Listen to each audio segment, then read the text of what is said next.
জি, আসসালামু আলাইকুম। হাজা হাজা বা ক্যান্ডিডা একটা বিশেষ চর্মরোগ। বিশেষ করে যারা সাধারণত একটু পানির কাজ বেশি করেন, বিশেষ করে দরিদ্র মধ্যবিত্ত পরিবারের নারীদের মধ্যেই এই রোগটা বেশি দেখা যায়। অর্থাৎ এই রোগটার মূল জিনিস হলো যে আঙ্গুলের সামনে দেখা যায় যে আপনার খাস খাস পড়ে যায়, কিংবা একটা সাদা সাদা ফাঙ্গাসের মতন হয়, কিংবা আঙ্গুলের যে আমাদের 5টি আঙ্গুলের মধ্যে যে মানে জায়গা আছে, এই জায়গাগুলো বিশেষ করে এই জায়গাগুলোতে আপনার ঘা হয়ে যায়, সাদা সাদা দেখা যায়। সেখানে আপনার অনেকের হয়তো দেখা যায় যে খুব জ্বালাপোড়া করে, অনেকের আবার চুলকানি হয়। তো এই যে খাসখাস পড়ে যায় কিংবা সাদা সাদা হয়ে যায়, এটা হলো পানি অতিরিক্ত ব্যবহার করার কারণে। বিশেষ করে যারা বাসাবাড়িতে কাজ করেন, এই সমস্ত মহিলাদেরও হয়ে থাকে, বিশেষ করে পায়েও হয়ে থাকে। যারা নিয়ে ধোপাগিরি করে এই যে পানিতে নেমে, তো সেখানে দেখা যায় যে এই পায়ের মধ্যে এরকম সাদা সাদা ঘা হয়ে যায়। তো হাতে এবং পায়ে মানে পানি ব্যবহার কিংবা অস্বাস্থ্যকর জায়গাতে কাজ টাজ করার কারণে এই সমস্ত যে হাতে পায়ের যে কোনায় কোনায় আপনার এবং নখের মধ্যে দেখা যায় যে একটা ফাঙ্গাস পড়ে যায়, একটা কেমন একটা পচনের মতন দেখা যায়। তো এটা একটা মানে খুবই খারাপ রোগ এবং নিজের কাছেও খারাপ লাগে। তো বিশেষ করে এই কেসগুলো হয় কখন, বেশিরভাগ মধ্যবিত্ত যে পরিবারগুলো আছে, গরিব আছে, রোগিণী যখন অন্তঃসত্ত্বা অবস্থা থাকে। তারপরে অনেকের ডায়াবেটিস থাকলে ডায়াবেটিস সহজে খাওয়া শুকায় না, তো এটা একটা জটিল হয়ে যায়। তারপরে অনেকে আছে আবার মদ্যপান করে, তাদেরও এইরকম যদি পানিতে কাজ হয়, তাদেরও এই সমস্যাগুলো হয়।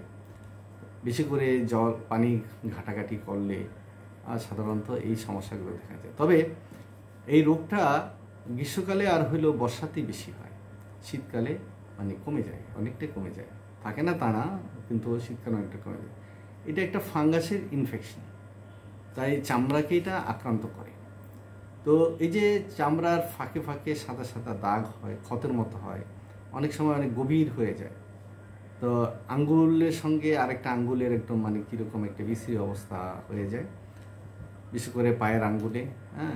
তো এটা নিজের কাছে খুব অস্বস্তি লাগে।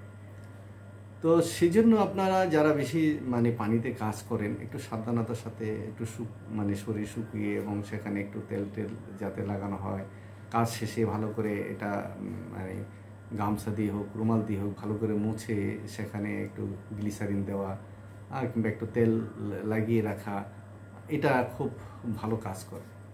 তো সাধারণত আমরা এই যে ইনফেকশান হয়, এই ইনফেকশানগুলো বিশেষ করে যারা গর্ভবতী এবং যাদের ডায়াবেটিস থাকে তাদের জন্য বেশি ক্ষতিকর হয়ে দাঁড়ায়। তারপরেও আমরা এই হোমিও চিকিৎসায় এখানে খুব ভালো কাজ করে। আমরা দেখি যে এরকম ইনফেকশন যদি হয়, তাহলে সেক্ষেত্রে আমাদের ক্যামোমিলা লাইকোপিডিয়াম আছে, তারপরে মাক্সল জ্বালা টালা যদি করে এবং এটা যদি দুর্গন্ধ বের হয়, সেক্ষেত্রে আমরা আর্সেনিকের ব্যবহার করে থাকি। আর যারা মোটা সোটা মহিলা যদি হয়, তাহলে আমরা ক্যালকেরিয়ার কার্ব আছে।